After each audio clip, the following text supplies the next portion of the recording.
50,000 की monthly income पाने वाले लोग ही इस वीडियो को देखें। चलो आओ बात करते हैं। अगर आपने मान लो जुलाई 2025 से स्टार्ट किया कि मुझे 2 जुलाई में ही महीने का पैसा चाहिए, मुझे 50,000 चाहिए और मुझे अगले 15 साल के लिए ये पेंशन चाहिए। आपकी एज कितनी है? आप अंदाजा लगाओ। मान लो आपकी एज 45 साल है, तो 60 साल की एज तक आप यही जो 50,000 महीने का वो जो पेंशन है वो लेते रहोगे। आपके अकाउंट में 1 करोड़ जो है वो पड़ा हुआ है।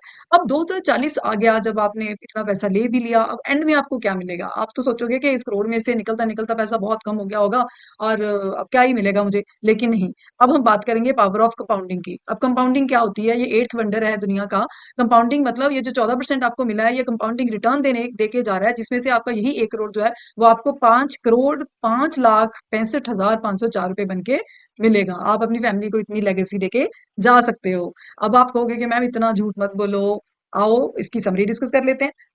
देखो, अब आपने 1 करोड़ जो था यहाँ पे इन्वेस्ट किया, ठीक है? 1 करोड़ आपने अपने अकाउंट में एसेट एलोकेशन फंड में रख लिया।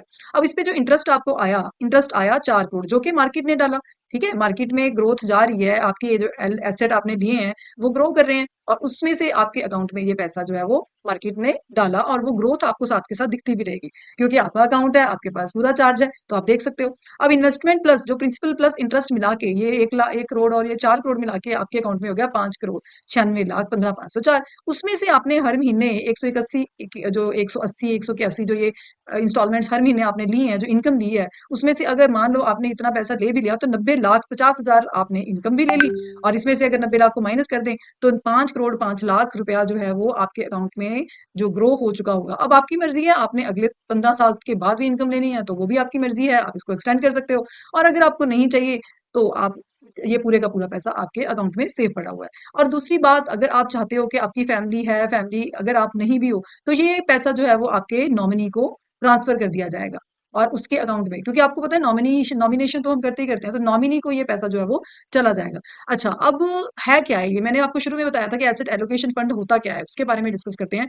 एसेट एलोकेशन में आपका कुछ पैसा जो है वो इक्विटी में जाता है। इक्विटी में पैसा डालने का फायदा ये है कि ये हमारी पैसे को ग्रो करने में हेल्प करती है। अब आपकी मर्जी है, ये हम देखेंगे कि आपकी रिस्क एपेटाइट कितनी है, आप कितनी रिस्क एपेटाइट में हो, आपकी एज क्या है, उसके अकॉर्डिंगली इक्विटी की परसेंटेज इंक्रीज या डिक्रीज की जा सकती है।